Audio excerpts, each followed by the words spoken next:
Ben Harizmi. Cebiri icat eden Harizmidir. Harizemli, Türkistanlı. Harizmşahlar bugün Özbekistan'ın falan olduğu sahayı da içine alan, Harizm bölgesini alan, bölgede kurulmuş olan bir Türk devletidir Harizmşahlar. Ajdodlari qahramon bo'lgani uchun diktatorlar Xorazmdan qo'rqqan. Stalin ertalab turib, Xorazm tinchmi degan atrofidagilarga. Qo'rqqan. Chunki u o'sha Jaloliddin Manguberdilarni, ularni ajdodlarini mazasini oshirib qo'yganligi esdan chiqmagan uni.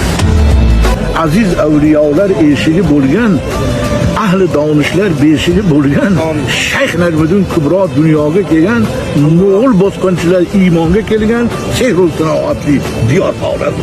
Menga muzeyning qaysi qismi ko'proq yoqdi? Turk bayroqlari turgan joyi rosa yoqdi.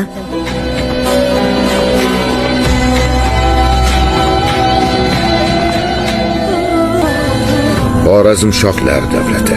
Hujjatsi Chingizlarga darvozasini ochmagan, Temur Malik orqasidan Sirdaryoga sakragan, qannasi qora chig'ib olovlarga sachragan, shiroflarni ko'rgan chopon cho'lig'imsan vatanni.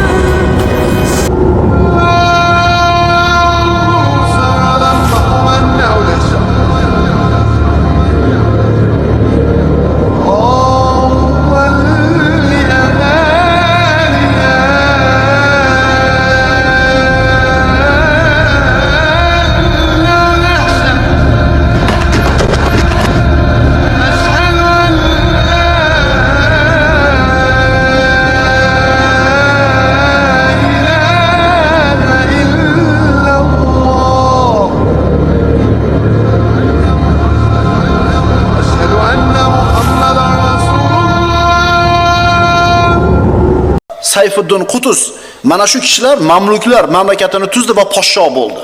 Mana shu Sayfiddin Qutuz birodarlar, bilasizlarmi? Mana shu Mo'g'ullarni birinchi marta mag'lub qilib Shavkatini sindirgan qo'mondon, mamluklardan chiqqan va bizni yurtimizdan bo'lgan u kishi.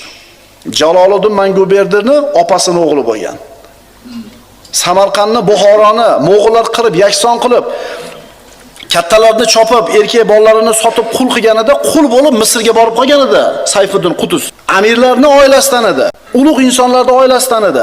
Uni yurtiga Mo'g'ullar kelganda nima ishlar qilganini ko'rgan edi. Endi mamluklarning davlatiga podsho bo'lgandan keyin yanchib tashladi hammasini.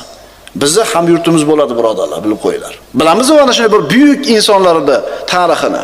Siz bilan biz ajdodlarimiz.